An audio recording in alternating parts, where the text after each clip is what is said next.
Parking the van next to the tunnel, Chris got out to stretch his legs. The Alaskan night air felt bitterly cold on his face, even in the spring. However, it was a welcomed improvement from the cramped confines of the van.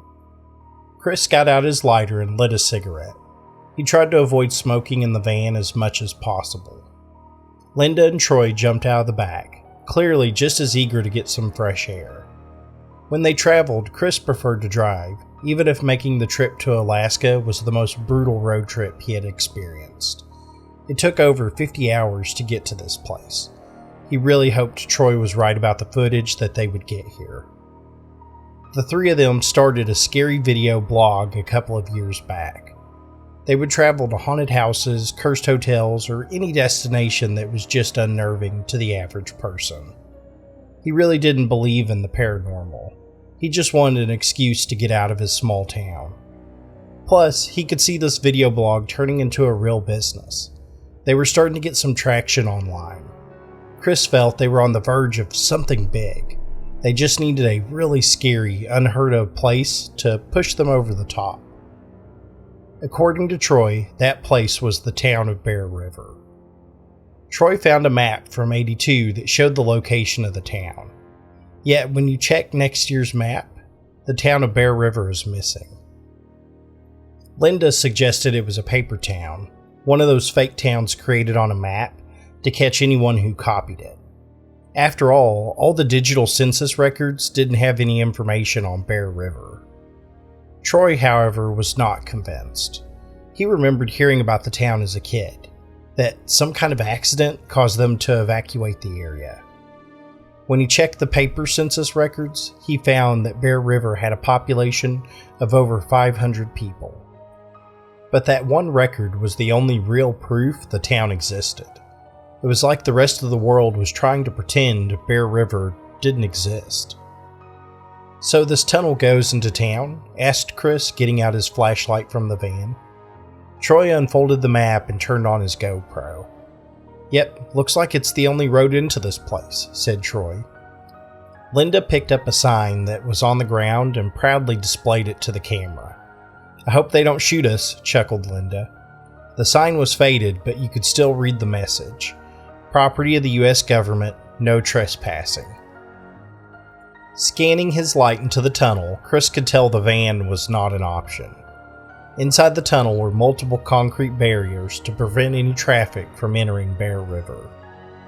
"A lot of barriers on the road. Looks like we're walking in. How far away is this town anyways?" asked Chris. Linda went over to Troy to help him look at the map. After a back and forth debate on how to read it, Linda came back with a quarter mile. They came too far to turn back now. It was decided they would leave the van and walk in. Preparing the bags turned out to be a difficult task. The ones they brought were not designed to hold a lot of gear for longer hikes, so they had to prioritize what they'd be bringing with them. They grabbed a few cameras, headlamps, backup batteries, audio equipment, and they each packed a bottle of water. Troy also insisted they bring a couple of hunting rifles on this trip. He borrowed them from his dad, who was a big hunter. The only problem being that none of them really did a lot of shooting. Sure, they grew up in an area where gun ownership was common, but they never got extremely interested in the activity. He thought an abandoned town may have wild animals that made it their home. Troy was the designated camera guru of the group, so he handed the rifles to Chris and Linda. Turning on the headlamps and camera, the three of them walked into the dark tunnel. It was even colder than the outside world, with bits of ice hanging from the ceiling. The area must have only received minimal traffic, since the road was a single lane, with just enough room to pull off to the side. It was clear they had been the first people to travel through this tunnel in some time. Along with concrete barriers, a couple of rusted-out vehicles had been left inside, the elements and time slowly converting them back into dust. Just as they were about to emerge on the other side of the tunnel, a thunderous sound echoed along the walls. Heading straight towards them was a mass of fur and muscle. Everyone instinctively tried to back away from the charging creature, but its speed outmatched their attempt to create any distance. Dropping his pack, Chris was the first person to bring up his rifle. He made a hasty shot that went wide, failing to find its target. The explosion of noise in the tunnel was a shock to Linda's system. It took everything she had to focus on the task at hand. She brought up the rifle and shot at the brown blur. Her round struck the side of the creature, slowing it just a bit. This gave Chris just enough time to chamber another round. Now it was mere feet away from him. If this shot failed, he'd be overtaken in moments. The tunnel exploded with the sound of a third shot being fired, this time finding its mark and hitting the creature's center mass. The force of the impact slowed the bear and caused it to take a couple of awkward steps before falling on its side. A few labored breaths could be heard escaping its bloody snout before stopping completely. Linda and Chris exchanged a glance, each silently thanking the other and acknowledging how close they just came to being mauled. The overwhelming panic was slowly turning into dull uneasiness now. Everyone's ears were ringing from the amplified noise of the gunshots. It caused the group to remain silent while the deafening effects passed. The first person to speak was Troy, who could only think of one thing to say. Holy shit, did that really happen? Chris had to ask the question he really wanted to know, even if it felt a bit awkward after a near-death experience. Did you catch that on camera? Hell yeah, well, at least on the GoPro for sure. Linda looked down at her hands and noticed they were still shaking from the adrenaline spike. She shook her hands to try to ignore it. Now that she was looking at the bear, something seemed strange about it. Then Linda spotted it. Hey, it got attacked by something else. Chris and Troy moved over to the carcass to examine Linda's discovery. The dead bear had small slash marks covering its body. Blood leaked from the wounds, indicating that they were fresh. Guess it got in a fight with another animal before it attacked us, theorized Troy. I think we should leave, said Linda. This idea threw Troy into a panic. Leave? We just got here. We need the footage. I don't think the bear wanted to attack us. I think it was running from something else. Linda took a couple of steps towards the exit of the tunnel, scanning the outside area. The idea that something far worse than a bear could be lurking outside filled the group with dread. Troy broke the uncomfortable silence. If we go back, we could be missing our chance at the best video yet. Chris took a moment to consider his next words. He knew Linda was right, that they really should leave. And he guessed you had to report a bear attack to the police or rangers or something. But what if this was the moment that decided whether their little venture would become more than just a hobby? Was he ready to leave that opportunity on the table? Let's go a bit further. If we see anything else off, we head back to the van. It'd be a wasted trip to not at least see if the town is here. Once we check it out, we head back and report the bear attack to the authorities, said Chris. Linda obviously didn't agree with the decision, but she did respect the voting process of the group. Fine, but if we get attacked by another bear, I'm letting it eat the two of you, replied Linda. This broke the tension in the air and caused everyone to let out a slight chuckle. A small escape from the fear they all felt, but could not explain in the moment. The three of them exited the tunnel and walked up the broken asphalt road. Everyone's eyes were now scanning the outside world, aware that real danger may live here. Once they got to the top of the slope, they saw the town of Bear River, or at least what was left of it. Most of the houses appeared to have collapsed over time, and only a few buildings in the town center were left standing. The strangest part of the scene was the number of vehicles. It was as if everyone had left without taking anything with them. Time and weather had worked diligently to slowly reclaim the town. The decay took hold quicker here than anywhere else in the States. The sign at the top of the slope had the faded message, "Welcome to Bear River." But just under it, someone carved a single word into the wooden sign. Croatoan. Something about it unnerved Chris, like it was a warning to anyone entering the town. But he felt like he had to be brave in front of his friends. If he suggested they leave now, he'd never hear the end of it. Whoa, just like the colony of Roanoke. That is some creepy stuff, said Troy. He got out his camera and started taking pictures of it, documenting the scene. What does Croatoan mean? Asked Linda. Troy stopped taking pictures to consider the question for a moment. Well, it was a tribe of Native Americans for sure, but the first American colony of Roanoke was a failed venture. All the inhabitants disappeared. The only trace of them was the word carved into a tree. Most historians think they either left with the Croatoan people or they got attacked by them. No one really knows, sort of a history mystery kind of thing. I'm sure someone left it here just to mess with people. The Croatoan Indians were on the east side of North America. We are about as far away as you can be from the original site. Chris traced his hand across the carving before joining the conversation. Maybe Croatoan is the name of the tribe and something else. Either way, it makes for good content. Guess we should head in and take pictures of the town now, said Troy. Linda didn't object out loud, but her facial expression clearly showed that she had some concerns. However, the group packed up their things and went deeper into Bear River. Walking into an abandoned town felt like visiting a sacred spot. Something about a place that used to facilitate daily lives of people deserves some kind of reverence, not just for the faded hopes and dreams of its people, but for the opportunity it once represented. It felt like visiting a funeral of someone who died young. The unknown that is lost, the potential of what could have been hung in the air. The downtown area was a small strip of buildings, with a single road going through the town. Most of the windows were broken and the walls looked like they could be pushed over with enough force. Looking into the buildings revealed artifacts from the 80s. Old VCRs, TVs that had bulging screens, and a few cassette tapes could be found littering the shop. It was like journeying through a busted time capsule. As they got near the end of the road, Linda was the first person to spot them. Standing on top of one of the buildings was a person overlooking the road. It was too dark to see them clearly, only the silhouette was visible in the moonlight.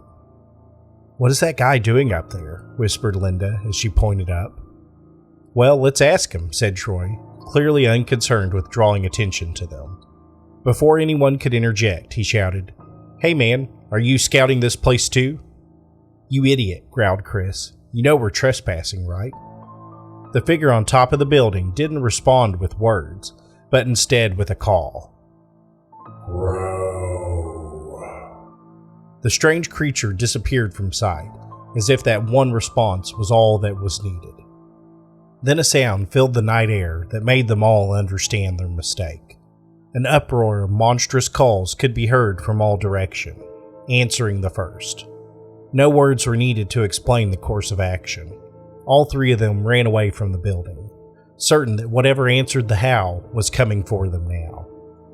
Chris diverted his path and sprinted towards a relatively intact building. Throwing his shoulder into the door, he managed to force it open. "Over here," shouted Chris, motioning for his friends to follow him. Troy and Linda rushed past him and slammed the door shut. "Turn off your lights," whispered Linda. They quickly powered off their headlamps. Then the three of them stood in the dark, taking in deep breaths, trying to remain as quiet as possible. Outside the broken window, they saw a group of people run past them, heading in the direction they had just been moments ago. But something about the people appeared off. Their limbs were too long for their bodies. It looked like something out of a cartoon, not real life. Yet these things appeared to really exist, and they were hunting them now. Once the sound of the footsteps disappeared, Linda whispered, "Should we try to head back now?" "Maybe. Troy, did you bring any ammo with you for these rifles?" "I figured the rounds in the guns would be enough," replied Troy. "How many rounds do each rifle hold?" "I think 3, which was not the news Chris wanted to hear. Checking his rifle confirmed what they feared. He had 1 single bullet, which meant Linda's rifle had 2. They could not afford to have direct conflict with whatever those things were. They would be outmatched quickly with only 3 shots. "I think we should hold up here for a bit," said Chris. "Well, we should at least look around and see if we can find anything useful," suggested Troy. Turning on a small pocket flashlight, they started to explore the building. They kept close together, all staying near the only source of light they had now. The headlamps were too bright to risk turning on. But now they had a chance to examine the area. They could see it was a sheriff's office. It had a couple of desks, a single jail cell, and an empty gun case. Someone must have looted the firearms a while back. "Can you bring the light over here?" asked Linda. She was staring at a single sheet of paper and a typewriter. It was a miracle that it was still intact. They all gathered around the typewriter to read the last record. "I don't know if anyone will find this, but the military won't let us leave. Instead of helping us, they're just going to quarantine the whole damn town and let us die. Your tax dollars at work, I guess. In case this doesn't work out, I want to leave some kind of record. The native Alaskans used to warn us that we settled too near the mountains, that a bad shaman from far away hibernated in the caves. They called him the Sleepy Giant. At the time, I just assumed it was some kind of superstitious story. I wish we had listened to them. That thing came down the mountains one night and started slaughtering us. It took a shotgun blast like it was nothing. But the worst part is it started bringing back the people it killed to help it. One moment we're fighting a giant, next we're fighting our friends and family in the streets. I don't know how many of us are left, but I'm taking the guns and anyone I can find who's still normal, and we're going to get the hell out of here." Everyone stood silently around the typewriter, all wondering the same question. Did they make it out of town? Which led to the next and most important question of all. Would they be able to escape Bear River? Troy had the idea to start searching the desks for any supplies. The last desk in the corner had a .38 revolver, a small box of ammo, and a bottle of vodka. Troy, Linda, and Chris passed the bottle around and each took a swig. It burned like fire going down, but it made them feel a bit warmer in the cold building. Chris loaded the revolver and inspected the ammo before pocketing the rest of the box. "Does ammo go bad?" "I don't think so," replied Linda with a bit of uncertainty in her voice. "Well, want the rifle or the revolver?" asked Chris. "Guess I'm going with the rifle," replied Troy. "If I miss, I can use it like a club." One final idea came to mind. Chris used his knife to cut off a bit of fabric from his shirt. He soaked it in vodka, then stuffed the rag in the bottle. He looked over at Troy and Linda and gave a slight shrug. "Just in case, right?" Then he slid the bottle carefully into the side pouch of his pack. Vodka wasn't an ideal fuel for a Molotov cocktail, but he heard that a high-proof alcohol could work in a pinch. They could no longer hear any movement outside, so they decided now was the time to make a move. Chris turned off his small light and gave his eyes a few minutes to adjust to the dark, before slipping out the front door. Peering around outside, he only saw the empty town of Bear River. No long-limbed monsters or giants in sight. Turning back, Chris waved the rest of the group forward, letting them know the coast was clear. The three of them jogged down the empty road, certain that the creatures were waiting to ambush them at any moment. Navigating the town had become far more difficult in the dark. The absence of the headlamp light made the world appear more sinister than before. Slowly, they managed to navigate their way back to the road that led out of town. Everyone's spirits began to lift just a bit, knowing that they were only a quarter-mile away from the van. However, this feeling faded just as quickly as it appeared. In the distance, a light manifested in the clearing. A bonfire had been lit and a congregation of the former townspeople had gathered. Standing in the center of the group was an impossibly tall man. He stood at least 4 feet over the crowd, like a cornstalk among weeds. It was hard to make out his features in the dim firelight, but the giant looked to be covered in a blanket of black feathers. Raising his hands, he began to speak in a tongue the world had forgotten long ago. But the crowd chanted with him, as if the strange words had been the lyrics to everyone's favorite song. The three of them stood, mesmerized by the display, filled with equal parts of horror and curiosity. However, a roar from behind them brought the group back into reality. Growl. Charging towards them was a pack of those monsters, their long limbs allowing them to close the distance quickly. The creatures raised their arms, brandishing clubs and rudimentary weapons. Sneaking by was no longer an option. They'd have to fight. Troy was the first to pull the trigger. The round caught the monster in front of the pack, causing it to tumble over. The rest of the pack jumped over their fallen comrade, undeterred by the threat of death. Linda and Chris fired into the crowd, an eruption of carnage that happened in a blur. Linda attempted to fire the rifle a third time, but was greeted with a light click instead of the thunderous boom of a round. Chris discharged the last couple of rounds he had left in his .38 before he too heard the sound of a dry fire. 4 dying creatures laid on the ground after the exchange, leaving 3 more heading towards them. The first creature to reach them brought his club down hard on Troy, knocking him to the ground. Chris and Linda rushed to help him, but ran straight into the other 2 monsters. The last thing Chris saw was a wooden table leg connect with his face before the world went dark. Opening his eyes again, Chris could see he was now in front of a bonfire. Looking over, he saw Troy and Linda kneeled in front of the giant. Their backpacks and firearms had been laid just a couple of feet away from him. Chris attempted to bolt towards his pack, but was quickly knocked back to the ground by the creature standing over him. It let out a low growl and poked him with his club, communicating that if he tried it again, there would be consequences. The giant spoke to Linda and Troy in its strange language. It almost sounded like it was asking them a question. It allowed the silence to hang in the air and raised its hands in a prayer-like motion. Then, in an instant, it slashed out in front of it, causing a trail of blood to appear on the ground. Troy was bleeding profusely from his neck, like a razor-sharp dagger had been dragged across it. He tried to use his hands to stop the flow, but it was an impossible task. Within mere moments, Troy fell to the ground, his remaining blood soaking into the cold soil. Linda cried out, but was quickly silenced by a strike from behind. The giant bent down and placed his hands on Troy's body.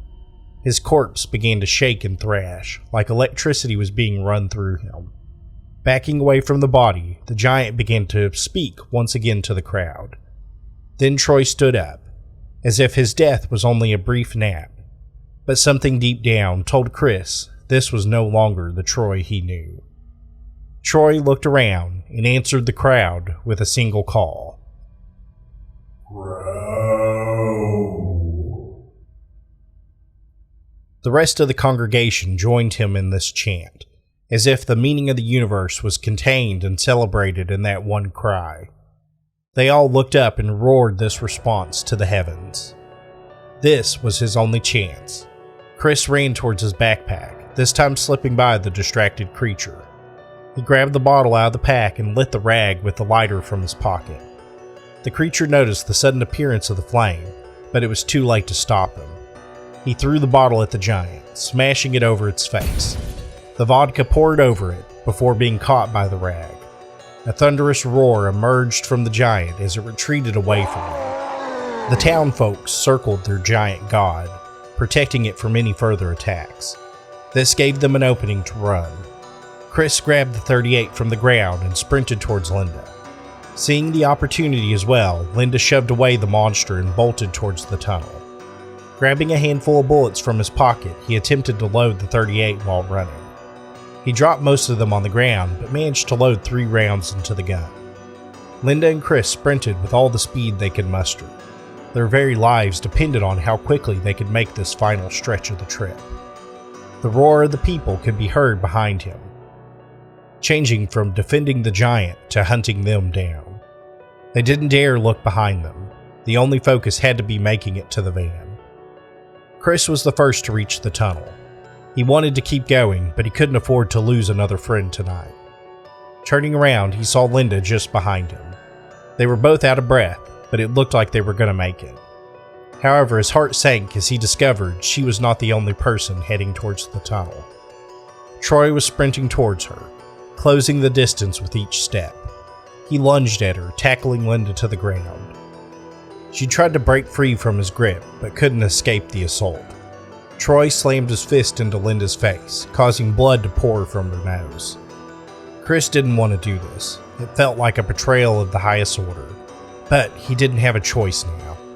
He leveled the revolver at Troy and pulled the trigger. An explosive blast erupted from the gun, sending Troy down on his back. Now he had to finish it. Give his friend some kind of rest from this curse.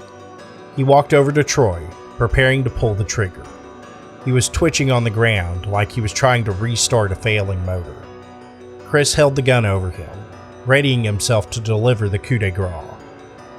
With lightning speed, Troy shot up from the ground and knocked the gun out of Chris's hands. Wrapping his hands around Chris's neck, Troy began to squeeze with vice grip-like strength. Chris fought to pull away from him, but he was simply overmatched by this newfound strength. It felt like he was wrestling with a monster twice his size. As his oxygen reserves ran out, Chris fell to the ground. Troy went down with him, refusing to release his grip, similar in the way a starving animal won't let go of its lunch. His vision began to narrow. Unconsciousness was mere moments away. Then a second shot exploded to the side of him, sending a round through Troy's head. As if an off switch had been flipped, Troy released his grip and fell to the ground like a bag of laundry. The sudden release caused his lungs to fill with as much air as they could hold. He looked over and saw bloody Linda holding the revolver in front of her. Linda dropped the gun and gave him a hand, helping Chris back up on his feet. They both looked behind them. The rest of the townspeople were sprinting up the hill. Chris couldn't be sure, but he thought he saw the silhouette of the giant behind the crowd. They had no intention of meeting the townsfolk of Bear River again. Chris and Linda made the short jog to the van and started the vehicle. Chris reversed with a great deal of speed, turning the van back towards the main road and away from the tunnel. The two of them sat quietly in the van, trying to unpack the events that had just took place. Linda finally broke the silence. What do we tell Troy's mom? Chris shook his head. I can't think that far ahead yet, clearly overwhelmed with the many decisions that needed to be made. For now, I just want to put as many miles as possible between us and that godforsaken town. Ghastly here. If you're a regular to the channel, give this video a like. It is the best, and it's a free method to support my work. If you're new to the channel and enjoy this style of content, consider subscribing. Up next is the short story, Children of the Woods. Until next time, my friends.